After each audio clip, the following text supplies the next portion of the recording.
വചനാഗ്നി വചനാഗ്നി ആത്മാവിൽ അഭിഷേക വചനാഗ്നി വചനാഗ്നി വചനാഗ്നി ആത്മാവിൽ അഭിഷേക വചനാഗ്നി ദേശങ്ങൾ രാജ്യങ്ങൾ ഗോത്രങ്ങൾ വംശങ്ങളെങ്ങും അറിയട്ടെ വചനാഗ്നി ദേശങ്ങൾ രാജ്യങ്ങൾ ഗോത്രങ്ങൾ വംശങ്ങളെങ്ങും പടരട്ടെ വചനാഗ്നി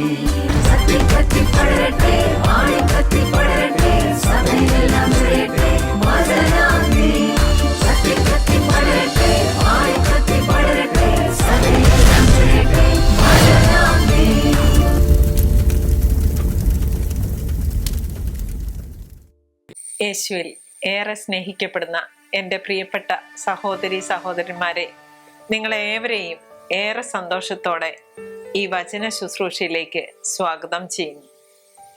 നാം ഇന്ന് ധ്യാന വിഷയമാക്കുന്ന വചനം യെശയ്യാ 66:2 വചനം ഇങ്ങനെ പറയുന്നു: ആത്മാവിൽ എളിമയും അനുതാപവും ഉണ്ടായിരിക്കുകയും എൻ്റെ വചനം കേൾക്കുമ്പോൾ വിറയ്ക്കുകയും ചെയ്യുന്നവനെയാണ് ഞാൻ കടാക്ഷിക്കുക.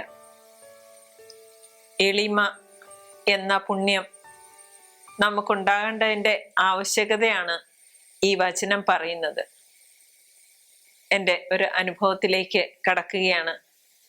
ഞാൻ PhD ചെയ്തുകൊണ്ടിരുന്ന സമയത്ത് വളരെ സ്മൂത്തായിട്ട് ഇങ്ങനെ കാര്യങ്ങൾ പോകുന്നതിൻ്റെ ഇടയ്ക്കാണ് പല തടസ്സങ്ങൾ വന്ന് വലിയ ബ്ലോക്കായിട്ട് ഇങ്ങനെ നിൽക്കുന്നത്. പിന്നെ ഒരു ചുവട് പോലും നമുക്ക് മുന്നോട്ട് പോകാൻ പറ്റാത്ത രീതിയിൽ ഇത് തടസ്സപ്പെടുമ്പോൾ ഞാൻ ഏറെ സമയം ദിവ്യകാരുണ്യ സന്നിധിയിൽ പോയി ഇരിക്കാറുണ്ട്. കുറെയെല്ലാം റെഫർ ചെയ്ത് നോക്കും. മാനുഷികമായിട്ട് പല അധ്വാനങ്ങളും ചെയ്തതിന് ശേഷം സുല്ലിടുക എന്ന മട്ടിൽ ദിവ്യകാരുണ്യ സന്നിധിയിൽ പോയി കുറേയേറെ സമയം ഒന്നും ചെയ്യാതെ ദൈവത്തിൽ ശരണം വെച്ച് ഇരുന്നു കഴിഞ്ഞാൽ അത്ഭുതകരമായി ഇത് ഒരു U-ടേൺ പോലെ എടുത്തു പോകുന്നത് പലപ്പോഴും എനിക്ക് അനുഭവപ്പെട്ടിട്ടുണ്ട്.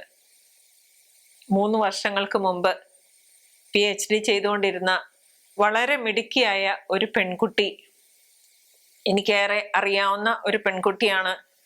ആ പെൺകുട്ടി ഗവേഷണം ചെയ്യുന്ന വിഷയത്തെ പറ്റിയും കുറച്ചൊക്കെ അറിവ് എനിക്കുണ്ട്.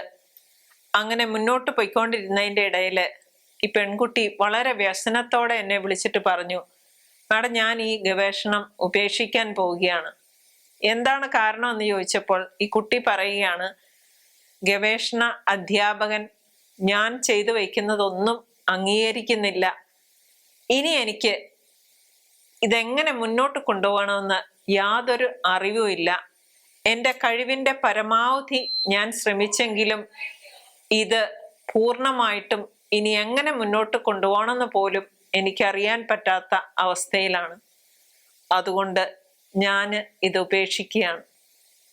ഏറെ വിശ്വാസത്തിൽ മുന്നോട്ട് പോയിക്കൊണ്ടിരുന്ന ഈ പെൺകുട്ടിയോട് ഞാൻ ചോദിച്ചു, പ്രാർത്ഥന എങ്ങനെ പോകുന്നു?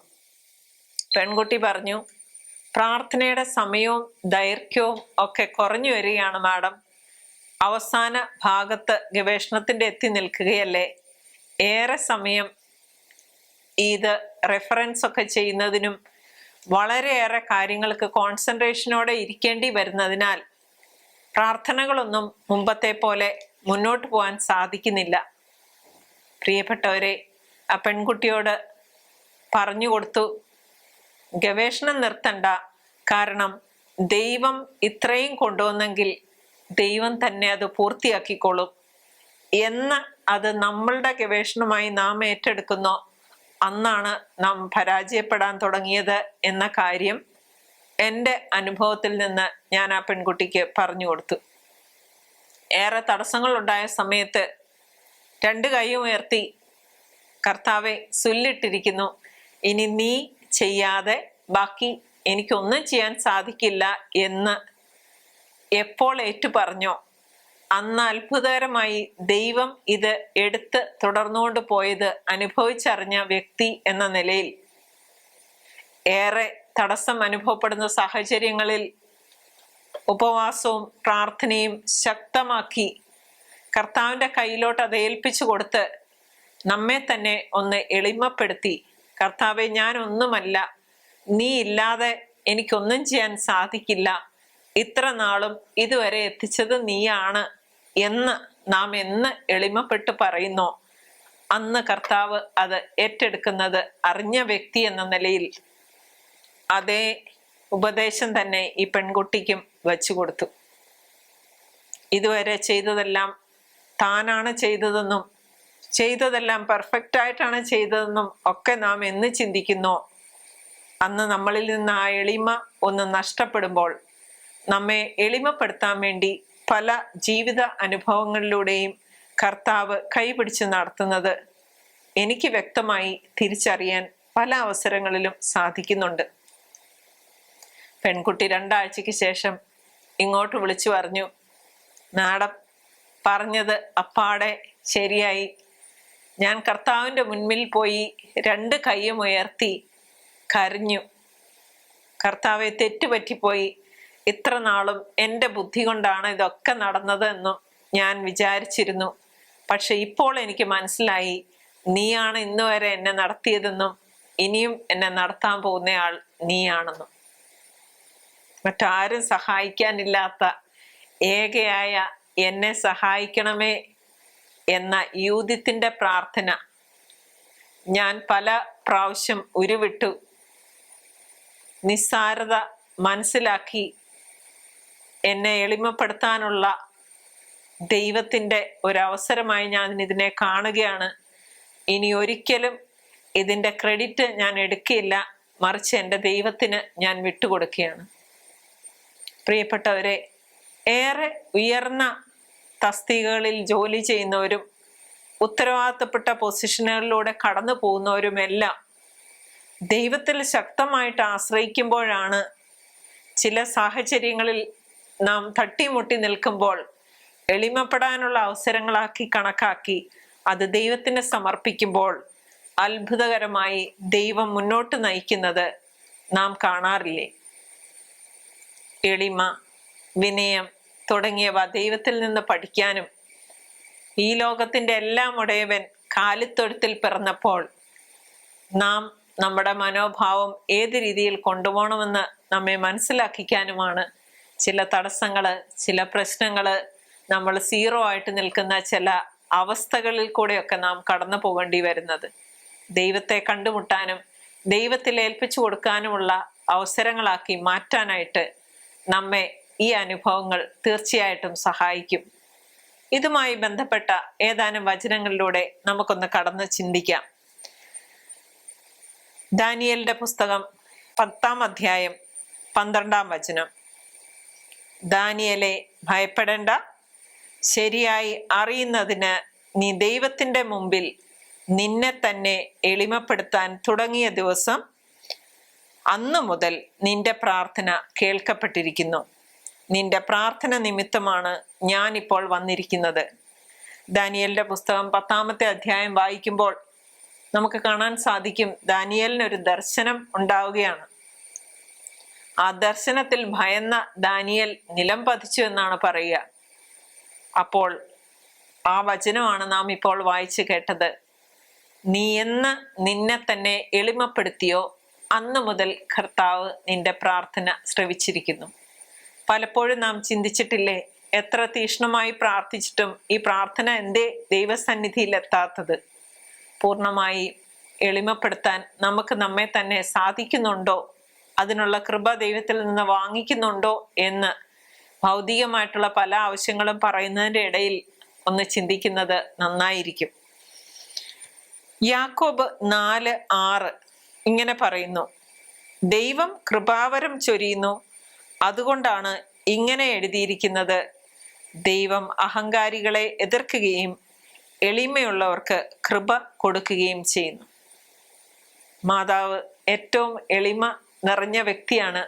ദൈവകൃപ നിറഞ്ഞവളെ എന്നാണ് മാലാഖ മാതാവിനെ അഭിസംബോധന ചെയ്തത്. എളിമയുടെ ലെവൽ അനുസരിച്ചാണ് ദൈവകൃപ ഒരു വ്യക്തിയിൽ നിറയുന്നത് എന്ന് ഈ വചനത്തിലൂടെ നമുക്ക് മനസ്സിലാകുന്നു. നിയമാവർത്തന പുസ്തകം 8-ാം അധ്യായം 2-ാം തിരുവചനം. നിങ്ങളുടെ ദൈവമായ കർത്താവ് നിങ്ങളെ എളിമപ്പെടുത്താനും തൻ്റെ കൽപ്പനകൾ അനുസരിക്കുമോ ഇല്ലയോ എന്നറിയാൻ നിങ്ങളെ പരീക്ഷിച്ച് നിങ്ങളുടെ ഹൃദയവിചാരങ്ങൾ മനസ്സിലാക്കാൻ വേണ്ടി 40 സംവത്സരം മരുഭൂമിയിലൂടെ നയിച്ചു. തീർച്ചയായും നാം എങ്ങനെ ചിന്തിക്കുന്നു, പെരുമാറുന്നു, പ്രവർത്തിക്കുന്നു, ഇതെല്ലാം ദൈവത്തിന് അറിയാം. എളിമപ്പെടുത്തുന്നത് അതിനു വേണ്ടി കൂടെയാണ്. നാം ഉറച്ചു നിൽക്കുമോ ഇല്ലയോ, നമ്മുടെ മനോഭാവം എന്താണെന്ന് അവിടെയാണല്ലോ വെളിപ്പെടുത്തുന്നത്. നിയമാവർത്തന പുസ്തകം 8-ാം അധ്യായം 16-ാം തിരുവചനം. നിങ്ങളുടെ പിതാക്കന്മാർക്ക് അപരിചിതമായിരുന്ന മന്ന മരുഭൂമിയിൽ വെച്ച് നിങ്ങൾക്ക് ഭക്ഷണമായി നൽകി. അത് നിങ്ങളെ എളിമപ്പെടുത്താനും പരീക്ഷിക്കാനും അവസാനം നന്മ കൊണ്ട് അനുഗ്രഹിക്കാനുമായിരുന്നു. പല രീതിയിൽ പരാതിപ്പെടുമ്പോഴും ആവലാതിപ്പെടുമ്പോഴും എല്ലാം ഈ സാഹചര്യങ്ങളിലൂടെ കടന്നു പോകുന്നത് ദൈവത്തെ കണ്ടെത്താനും ദൈവത്തെ ഏറ്റവും വലിയ നിധിയായി നാം കൂടെ കൂട്ടാനും വേണ്ടിയിട്ട് മാത്രമല്ലേ? 1 രാജാക്കന്മാർ 21-ാം അധ്യായം 19-ാം തിരുവചനം അഹാബ് രാജാവിനെ പറ്റി പറയുന്നു. അഹാബ് എൻ്റെ മുമ്പിൽ എളിമപ്പെട്ടത് കണ്ടില്ലേ? അവൻ തന്നെ താഴ്ത്തിയതിനാൽ അവന്റെ ജീവിതകാലത്ത് ഞാൻ നാശം വരുത്തുകയില്ല. വീണ്ടും 2 ദിനവൃത്താന്തം 7-ാം അധ്യായം 14-ാം തിരുവചനം. എൻ്റെ നാമം പേറുന്ന എൻ്റെ ജനം എന്നെ അന്വേഷിക്കുകയും തങ്ങളെ തന്നെ എളിമപ്പെടുത്തി പ്രാർത്ഥിക്കുകയും തങ്ങളുടെ ദുർമാർഗത്തിൽ നിന്ന് പിന്തിരിയുകയും ചെയ്താൽ ഞാൻ സ്വർഗത്തിൽ നിന്ന് അവരുടെ പ്രാർത്ഥന കേട്ട് അവരുടെ പാപങ്ങൾ ക്ഷമിക്കുകയും അവരുടെ ദേശം സമ്പുഷ്ടമാക്കുകയും ചെയ്യും. ഞാൻ നമ്മെ തന്നെ എളിമപ്പെടുത്തണമെന്ന് ദൈവം ആഗ്രഹിക്കുന്നു. വീണ്ടും 2 ദിനവൃത്താന്തം 12-ാം അധ്യായം 7-ാം തിരുവചനം. ഇവിടെ റഹബോവാമിന്റെ ഭരണകാലത്ത് ഭരണം ഏകദേശം സുസ്ഥിരമായപ്പോൾ അവർ ദൈവത്തിന്റെ നിയമത്തിൽ നിന്ന് അകന്നുപോയി എന്ന് പറയുന്നു. വചനം ഇങ്ങനെ പറയുന്നു. വീണ്ടും അവർ എളിമപ്പെട്ടു എന്ന് കണ്ട് കർത്താവ് ശെമായോയോട് അരുളി ചെയ്തു, അവർ തങ്ങളെ തന്നെ താഴ്ത്തി, ഇനി ഞാൻ അവരെ നശിപ്പിക്കുകയില്ല, ഞാൻ അവർക്ക് മോചനം നൽകും. അഹങ്കാരം മുന്നോട്ട് നീങ്ങുമ്പോൾ എളിമയുടെ തലത്തിൽ നിന്ന് നാം പിന്തിരിയുകയാണ് ചെയ്യുന്നത്. എല്ലാ അനുഗ്രഹങ്ങളും ധാരാളമായി ലഭിക്കുമ്പോൾ ദൈവത്തിന്റെ നിയമത്തിൽ നിന്ന് വ്യതിചലിക്കാൻ ഒരു സാധ്യതയുണ്ട്. അപ്പോഴാണ് നമ്മളെ എളിമപ്പെടുത്താനുള്ള ചില പ്രതിസന്ധി ഘട്ടങ്ങൾ നമ്മുടെ ജീവിതത്തിൽ വന്നെത്തുന്നത്. അപ്പോൾ തന്നെ എളിമപ്പെട്ടാൽ തീർച്ചയായും ദൈവം നമ്മെ അനുഗ്രഹിക്കുക തന്നെ ചെയ്യും. 2 ദിനവൃത്താന്തം 12-ാം അധ്യായം 12-ാം വചനം ഇങ്ങനെ പറയുന്നു. രാജാവ് എളിമപ്പെട്ടതിനാൽ സമൂല നാശത്തിനിടയാകാതെ കർത്താവിന്റെ ക്രോധം അവനിൽ നിന്ന് അകന്നുപോയി. പ്രിയപ്പെട്ടവരെ, എപ്പം നാം നമ്മെ തന്നെ എളിമപ്പെടുത്തുന്നുവോ അത് കർത്താവിന്റെ കൃപ നിറയാനുള്ള അവസരമായി മാറും എന്ന് കാണാൻ സാധിക്കും. വീണ്ടും 2 ദിനവൃത്താന്തം 33-ാം അധ്യായം 12-ാം തിരുവചനം. കഷ്ടതയിലായിരുന്നപ്പോൾ അവൻ തൻ്റെ ദൈവമായ കർത്താവിനോട് കരുണയ്ക്ക് വേണ്ടി യാചിക്കുകയും പിതാക്കന്മാരുടെ മുമ്പിൽ തന്നെ അത്യധികം എളിമപ്പെടുത്തുകയും ചെയ്തു. തീർച്ചയായും കഷ്ടതയിലാകുമ്പോൾ നാമും അവലംബിക്കേണ്ട മാർഗത്തെ പറ്റിയാണ് ഈ വചനം നമുക്ക് പറഞ്ഞു തരുന്നത്. 2 ദിനവൃത്താന്തം 34-ാം അധ്യായം 27-ാം തിരുവചനം ഇങ്ങനെ പറയുന്നു. ഈ സ്ഥലത്തിനും ഇവിടുത്തെ നിവാസികൾക്കും എതിരായ വാക്കുകൾ കേട്ടപ്പോൾ നീ അനുതപിക്കുകയും ദൈവമായ എൻ്റെ മുമ്പിൽ നിന്നെ തന്നെ എളിമപ്പെടുത്തുകയും വിലപിക്കുകയും ചെയ്തതിനാൽ ഞാൻ നിന്റെ യാചന ചെവിക്കൊണ്ടിരിക്കുന്നു. എളിമപ്പെടുത്തലിൻ്റെതായ പ്രാർത്ഥനകളും പ്രവൃത്തികളും നമ്മുടെ ഭാഗത്തു നിന്ന് ഉണ്ടാകേണ്ടിയിരിക്കുന്നു. വീണ്ടും നമുക്ക് കാണാൻ സാധിക്കും, എസ്രായുടെ പുസ്തകം എന്നെ ഏറെ ആകർഷിച്ച മറ്റൊരു വചനഭാഗമാണ് എസ്രായുടെ പുസ്തകം 8-ാമത്തെ അധ്യായം. ഇവിടെയും 21 മുതൽ 23 വരെയുള്ള വചനങ്ങളിലൂടെ നാം കടന്നു പോകുന്നുണ്ട്. പോകുമ്പോൾ നമുക്ക് ആ വചനങ്ങളിലൂടെ ഒന്ന് നോക്കാം. 21-ാം വചനം ഇങ്ങനെ പറയുന്നു. ദൈവസന്നിധിയിൽ തങ്ങളെ തന്നെ എളിമപ്പെടുത്തുന്നതിനും മക്കളോടും വസ്തുവകകളോടുമുള്ള ഞങ്ങളുടെ യാത്ര സുഗമമാക്കുന്നതിനു വേണ്ടി ദൈവത്തോട് പ്രാർത്ഥിക്കുന്നതിന് ഞാൻ ഒരു ഉപവാസം പ്രഖ്യാപിച്ചു. പ്രിയപ്പെട്ടവരെ, എസ്രായുടെ പുസ്തകം 22-ാമത്തെ വചനം ഇങ്ങനെ പറയുന്നു: യാത്രയിൽ ഞങ്ങളെ ശത്രുക്കളിൽ നിന്ന് രക്ഷിക്കുന്നതിന് ഒരു സംഘം പടയാളികളെയും കുതിരപ്പടയെയും രാജാവിനോട് ആവശ്യപ്പെടാൻ എനിക്ക് ലജ്ജയായിരുന്നു. കാരണം ദൈവത്തെ അന്വേഷിക്കുന്നവരുടെ മേൽ അവിടുത്തെ കാരുണ്യമുണ്ടായിരിക്കുമെന്നും ദൈവത്തെ ഉപേക്ഷിക്കുന്നവരുടെ മേൽ അവിടുത്തെ കോപം ശക്തമായി നിപതിക്കുമെന്നും ഞങ്ങൾ രാജാവിനോട് പറഞ്ഞിട്ടുണ്ടായിരുന്നു.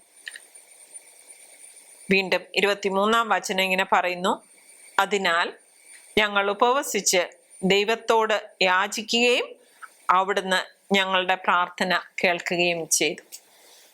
പ്രിയപ്പെട്ടവരെ, എളിമപ്പെടുത്താനുള്ള ഒരു മാർഗമാണ് ഉപവാസവും പ്രാർത്ഥനയും എന്നതിൽ യാതൊരു സംശയവുമില്ല.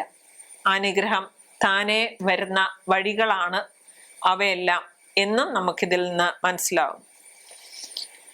വീണ്ടും യൂദത്തിന്റെ പുസ്തകം 4-ാമത്തെ അധ്യായം 9-ാം തിരുവചനം. ഇസ്രായേൽ ജനത്തെ രക്ഷിക്കാനായി പോയപ്പോൾ അതില് 9-ാം വചനം ഇങ്ങനെ പറയുന്നു: ഇസ്രായേലിലെ ഓരോരുത്തരും തീഷ്ണതയോടെ ദൈവത്തെ വിളിച്ചപേക്ഷിക്കുകയും കഠിനമായി ഉപവസിച്ച് തങ്ങളെ തന്നെ എളിമപ്പെടുത്തുകയും ചെയ്തു. എസ്തേറിന്റെ പുസ്തകം വീണ്ടും 10-ാം അധ്യായം 2-ാം വചനം ഇങ്ങനെ പറയുന്നു: അവൾ വസ്ത്രാഡംബരങ്ങൾ ഉപേക്ഷിച്ച് ദുഃഖത്തിന്റെയും വിലാപത്തിന്റെയും വസ്ത്രം ധരിച്ചു. വിലയേറിയ സുഗന്ധ വസ്തുക്കൾക്ക് പകരം ചാരവും ചാണകവും കൊണ്ട് അവൾ തലമൂടി ശരീരത്തെ അത്യന്തം എളിമപ്പെടുത്തി. പ്രതിസന്ധി ഘട്ടങ്ങളിലൂടെ, കഷ്ടപ്പാടുകളിലൂടെ കടന്നു പോകുമ്പോഴാണല്ലോ നാം ഒരു എളിമപ്പെടലിന്റെ തലത്തിലേക്ക് ഇറങ്ങുന്നത്. സെഫാനിയ 3:12 ഇങ്ങനെ പറയുന്നു: നിന്റെ മധ്യത്തിൽ വിനയവും എളിമയും ഉള്ള ഒരു ജനത്തെ ഞാൻ അവശേഷിപ്പിക്കും, അവർ കർത്താവിന്റെ നാമത്തിൽ അഭയം പ്രാപിക്കും. എളിമപ്പെടുത്തലിന്റെ കാലത്തുകൂടെ കടന്നു പോകുമ്പോൾ ഇത് ദൈവം നമ്മെ ദൈവത്തോട് ചേർക്കാനായിട്ട് ഉപയോഗിക്കുന്ന മാർഗങ്ങളാണ് എന്ന് മനസ്സിലാക്കിയാൽ നാം കർത്താവിൽ അഭയം പ്രാപിക്കുകയും കർത്താവ് നമ്മുടെ കാര്യം ഏറ്റെടുക്കുകയും ചെയ്യും എന്നതിൽ യാതൊരു സംശയവുമില്ല. വീണ്ടും സുഭാഷിതങ്ങളുടെ പുസ്തകം 15-ാം അധ്യായം 33-ാം തിരുവചനം: ദൈവഭക്തി ജ്ഞാനത്തിനുള്ള പരിശീലനമാണ്, വിനയം ബഹുമതിയുടെ മുന്നോടിയും. ദൈവകൃപ നിറയാനായി വിനയവും എളിമയും ധാരാളമായി ഞങ്ങൾക്ക് തരണമേ എന്ന് പ്രാർത്ഥിക്കാനുള്ള ഒരു അവസരമായി നമുക്ക് ഈ വചന ശുശ്രൂഷയെ മാറ്റാം. പ്രഭാഷകന്റെ പുസ്തകം 10-ാം അധ്യായം 28-ാം വചനം ഇങ്ങനെ പറയുന്നു: മകനെ, വിനയം കൊണ്ട് മഹത്വം ആർജിക്കുക, നിലവിട്ട് സ്വയം മതിക്കരുത്. ഞാനിന്ന് എന്തായിരിക്കുന്നുവോ, എനിക്കിന്ന് എന്തെല്ലാം ഉണ്ടോ, ഞാൻ ഇന്നീ സംസാരിക്കുന്നതും എൻ്റെ ശ്വാസവും പോലും ദൈവത്തിൻ്റെ കരുണയാണെന്നും കൃപയാണെന്നും മനസ്സിലാക്കിയാൽ തീർച്ചയായും നമുക്ക് മഹത്വം ദൈവത്തിൽ നിന്ന് വരും എന്ന കാര്യത്തിൽ യാതൊരു സംശയവുമില്ല. പ്രഭാഷകന്റെ പുസ്തകം 30-ാം അധ്യായം 12-ാം വചനം ഇങ്ങനെ പറയുന്നു: ചെറുപ്പത്തിലെ തന്നെ വിനയം അഭ്യസിപ്പിക്കുകയും ശിക്ഷിക്കുകയും ചെയ്യുക. ക്രിസ്തീയ കുടുംബങ്ങളിൽ എന്തെല്ലാം സൗകര്യങ്ങൾ ഉണ്ടെങ്കിലും ഒരു എളിമയുടെ തലത്തിലേക്ക് കുഞ്ഞുങ്ങളെ പരിശീലനം കൊടുത്തു കൊണ്ടുവന്നാൽ തീർച്ചയായും മറ്റുള്ളവരുടെ വിഷമങ്ങൾ മനസ്സിലാക്കാനും ദൈവത്തിൻ്റെ മക്കളാണ് ബാക്കിയുള്ളവരെല്ലാം എന്ന് മനസ്സിലാക്കാനും അവർക്ക് സാധിക്കും. ഞാൻ എപ്പോഴും ചിന്തിക്കാറുണ്ട്, ഏറെ സുഖ സൗകര്യങ്ങളുടെ മധ്യത്തിൽ രാത്രിയിൽ ഉറങ്ങാതെ കഴിയുന്ന എത്രയോ മക്കളുടെ ഫോൺ കോളുകൾ എനിക്ക് ലഭിക്കാറുണ്ട്. വെറുതെ യാത്ര ചെയ്യുമ്പോൾ, റെയിൽവേ സ്റ്റേഷനൊക്കെ കടന്നു വരുമ്പോൾ കൂട്ടിയിട്ടിരുന്ന കോൺക്രീറ്റ് തൂണുകളുടെ മേൽ യാതൊരു ആവലാതികളും ഉത്കണ്ഠകളും ഇല്ലാതെ, പൊരി വെയിലത്ത് ഫാൻ പോലും ഇല്ലാതെ സുഖസുഷുപ്തിയിൽ കഴിയുന്ന എത്രയോ തൊഴിലാളികളെയും നാം കാണാറുണ്ട്. എളിമപ്പെടലിന്റെ തലത്തിലേക്ക് ഇറങ്ങി വന്നാൽ നമുക്ക് പിന്നെ പരാതികൾ ഉണ്ടാവില്ല എന്നതാണ് സത്യം. കുഞ്ഞുങ്ങൾ ചെറിയതാകുമ്പോൾ തുടങ്ങി ചെറുപ്രായത്തിൽ മുതൽ എളിമയും വിനയവും ഉള്ളവരാകുവാൻ അവർക്ക് പരിശീലനം കൊടുക്കേണ്ടത് പ്രായമുള്ളവരാണ്. മാതാപിതാക്കളിൽ നിന്നും മറ്റു കുടുംബാംഗങ്ങളിൽ നിന്നുമാണ് ഇത് അവർ പഠിച്ച് എടുക്കുന്നത്. ഞാനൊരു വിദേശ യാത്രയ്ക്ക് പോയപ്പോൾ ഒരു കുടുംബത്തെ പരിചയപ്പെടുകയുണ്ടായി. മധ്യവയസ്കരായ ദമ്പതികളാണ്. എത്ര എളിമയോടും വിനയത്തോടുമാണ് അവർ ആ ഗ്രൂപ്പിലുള്ള എല്ലാവരോടും പെരുമാറിയിരുന്നത്. എന്നാൽ ഈ അടുത്ത ഇടയിൽ അവരുടെ വീട്ടിലൊന്ന് പോകാൻ ഇടയായപ്പോഴാണ് എത്ര ഉയർന്ന നിലയിൽ കഴിയുന്നവരാണ് അവർ എന്ന് മനസ്സിലായത്.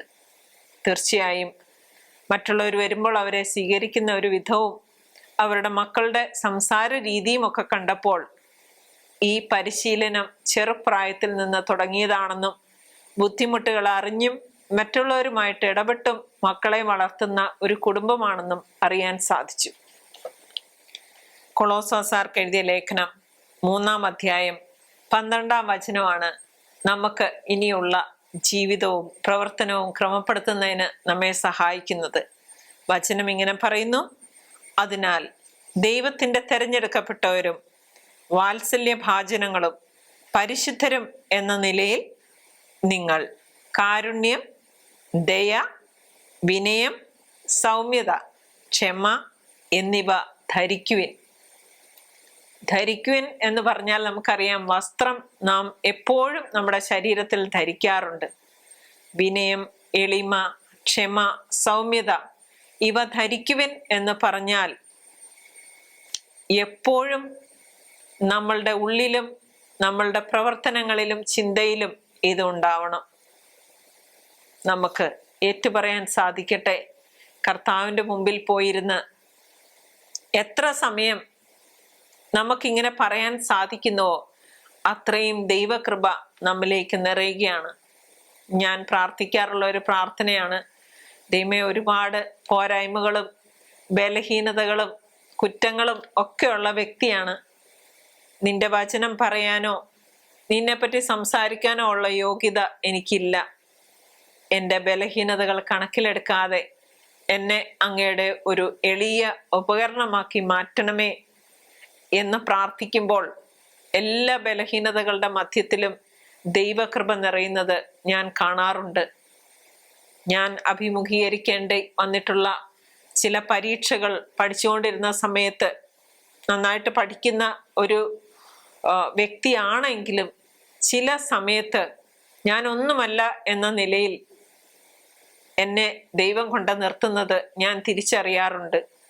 പെട്ടെന്നാണ് ഞാൻ തിരിച്ചറിയുന്നത്, ദൈവമേ, ഇതെല്ലാം അങ്ങയുടെ ദാനമാണ്. അങ്ങയുടെ കൃപയില്ലെങ്കിൽ ഞാൻ എന്ന വ്യക്തിയില്ല, എനിക്കൊന്നും ചെയ്യാനും സാധിക്കില്ല. ഞാൻ എന്തായിരിക്കുന്നുവോ അത് ദൈവകൃപയാലാണ് എന്നേറ്റു പറയുന്ന നിമിഷം അത്ഭുതകരമായ ശക്തി നിറച്ച് എനിക്ക് പോലും സങ്കല്പിക്കാൻ പറ്റാത്ത കാര്യങ്ങൾ ദൈവം എന്നെ കൊണ്ട് ചെയ്യിപ്പിക്കുന്നത് ഞാൻ മനസ്സിലാക്കിയിട്ടുണ്ട്. ഞാൻ വീണ്ടും പ്രാർത്ഥിക്കും, കർത്താവെ, എൻ്റെ നാവ്, കയ്യ്, കാല്, എൻ്റെ ജീവിതം മുഴുവൻ അങ്ങ് ഏറ്റെടുക്കണമേ. അങ്ങ് എന്നെ കൊണ്ട് എന്തൊക്കെ ചെയ്യണമെന്ന് ആഗ്രഹിക്കുന്നോ അതൊക്കെ അങ്ങ് തന്നെ ചെയ്യണമേ. അങ്ങയുടെ കൃപയില്ലെങ്കിൽ ഞാൻ ഒന്നുമല്ല എന്ന് വീണ്ടും പറയും തോറും ദൈവത്തിൻ്റെ കൃപയും അനുഗ്രഹങ്ങളും ദാനങ്ങളും നിറയുന്നത് അനുഭവിച്ചറിയാറുണ്ട്. പ്രിയപ്പെട്ടവരെ, ഈ വചനത്തിലൂടെ കടന്നു പോകുമ്പോൾ നമ്മെ എളിമപ്പെടുത്താനായി പല അനുഭവങ്ങളിലൂടെയും നമ്മുടെ ജീവിതത്തിൻ്റെ പല ഘട്ടങ്ങളിലൂടെയും നമ്മെ ദൈവം കടത്തിക്കൊണ്ട് പോയിട്ടില്ലേ? അതിലെല്ലാം വിഷമിക്കാതെ ദൈവത്തെ കണ്ടുമുട്ടുന്നതിനും നമ്മെ സ്വയം എളിമപ്പെടുത്തുന്നതിലൂടെ ദൈവത്തിൻ്റെ കൃപ നിറച്ച് നമ്മളെ ഉപയോഗിക്കാനുമുള്ള അവസരങ്ങളാണെന്ന് നമുക്കൊന്ന് മനസ്സിലാക്കാൻ ശ്രമിക്കാം. തീർച്ചയായിട്ടും പ്രതിസന്ധി ഘട്ടങ്ങളിലൂടെ കടന്നു പോകുമ്പോൾ ഇതെന്തുകൊണ്ട് എന്ന് നാം ചോദിക്കാറുണ്ട്. നമുക്കിന്ന് ഏറെ വചനങ്ങളിലൂടെ ദൈവം മനസ്സിലാക്കി തരികയായിരുന്നു. എളിമപ്പെടലിൻ്റെ ആവശ്യം അത് ദൈവകൃപ നമ്മിലേക്ക് നിറച്ച് തരാൻ വേണ്ടിയിട്ടാണ്. നമുക്ക് എളിമ എന്ന പുണ്യം തരണമേ എന്നുള്ള പ്രാർത്ഥന ഹൃദയത്തിൽ നിറയ്ക്കാം. ദൈവകൃപ കൊണ്ട് നിറയാനായി, നമ്മെ എളിമപ്പെടുത്താനായി ദൈവം ഒരുക്കുന്ന ഓരോ അവസരങ്ങളിലെ ഓർത്ത് നമുക്ക് ദൈവത്തിന് നന്ദി പറയാം. കഷ്ടപ്പാടുകള്, ബുദ്ധിമുട്ടുകള്, പ്രയാസങ്ങള്, നെഞ്ച് പിടിച്ചു കുലുക്കുന്ന പോലെയുള്ള രോഗങ്ങള്, അനുഭവങ്ങള്, ഇതെല്ലാം വരുമ്പോൾ ചൊല്ലിട്ട് ദൈവത്തിന് മുമ്പിൽ 2 കൈയും ഉയർത്തി നമുക്ക് നിൽക്കാം. നമുക്ക് ഏറ്റുപറയാം, ഞാൻ ഇന്ന് എന്തായിരിക്കുന്നുവോ അത് ദൈവകൃപയാലാണ്. നമുക്ക് നമ്മുടെ കണ്ണുകളെ അടയ്ക്കാം, പ്രാർത്ഥനയിലേക്ക് കടക്കാം.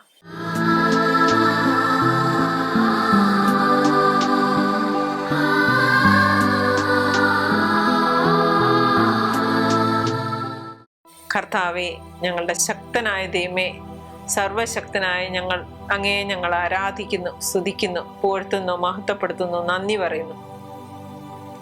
സർവശക്തനും കാരുണ്യവാനുമായ ദൈവമേ, ഈ സമയം ഞങ്ങൾ ഏറ്റുപറയുന്നു, ഞങ്ങൾ ഇന്ന് എന്തായിരിക്കുന്നുവോ അത് ദൈവകൃപയാലാണ്. കർത്താവെ, ഇത് ശ്രവിച്ചുകൊണ്ടിരിക്കുന്ന അനേകം വ്യക്തികൾ എളിമപ്പെടലിന്റെ അനുഭവങ്ങളിലൂടെ കടന്നു പോകുകയായിരിക്കുമല്ലോ. കർത്താവെ, അതെല്ലാം ദൈവകൃപ ഞങ്ങളിലേക്ക് നിറയാനുള്ള അവസരങ്ങളാണെന്ന് മനസ്സിലാക്കി അങ്ങയെ സ്തുതിക്കാനുള്ള കൃപയാൽ നിറയ്ക്കണമേ. ഭാരപ്പെട്ടും ജീവിതത്തിന്റെ പ്രതിസന്ധി ഘട്ടങ്ങളിലൂടെയൊക്കെ കടന്നു പോകുന്നവര്, വലിയ ദുഃഖത്തിലും നിരാശയിലും കൂടെ കടന്നു പോകുന്നവര്, സാമ്പത്തികമായി പ്രതികൂല സാഹചര്യങ്ങൾ അനുഭവിക്കുന്നവര്, മക്കളെ ഓർത്ത് കുടുംബാംഗങ്ങളെ ഓർത്ത് വിഷമിക്കുന്നവര്, കർത്താവെ എളിമപ്പെടുത്തി ഉപവാസത്തിലും പ്രാർത്ഥനയിലും അങ്ങയെ കണ്ടെത്തുവാൻ വേണ്ട കൃപയാൽ നിറയ്ക്കണമേ എന്ന് പ്രാർത്ഥിക്കുന്നു. ദൈവകൃപയുടെ ഉപകരണങ്ങളായി, ദൈവം പ്രവർത്തിക്കുന്ന ഉപകരണങ്ങളായി ഞങ്ങളെ ഓരോരുത്തരെയും അങ്ങ് മാറ്റണമേ എന്ന് ഞങ്ങൾ പ്രാർത്ഥിക്കുന്നു. ഈശോയെ, ദൈവകൃപ നിറയാനുള്ള അവസരങ്ങൾ വരുമ്പോൾ അങ്ങേ നന്ദിപൂർവ്വം സ്തുതിക്കാൻ വേണ്ട കൃപയാൽ നിറയ്ക്കണമേ. അമ്മേ മാതാവേ, എളിമയുടെ ഉത്തമ ഉദാഹരണമേ, ദൈവകൃപ നിറഞ്ഞവളെ, ഞങ്ങൾക്ക് വേണ്ടി ഈശോയുടെ മധ്യസ്ഥം വഹിച്ച് പ്രാർത്ഥിച്ചു കൊള്ളണമേ. നിത്യം പിതാവും പുത്രനും പരിശുദ്ധാത്മാവുമായ സർവേശ്വര, ആമേൻ. ഹല്ലേലൂയ. യേശുവേ നന്ദി, യേശുവേ സ്തുതി. ആമേൻ.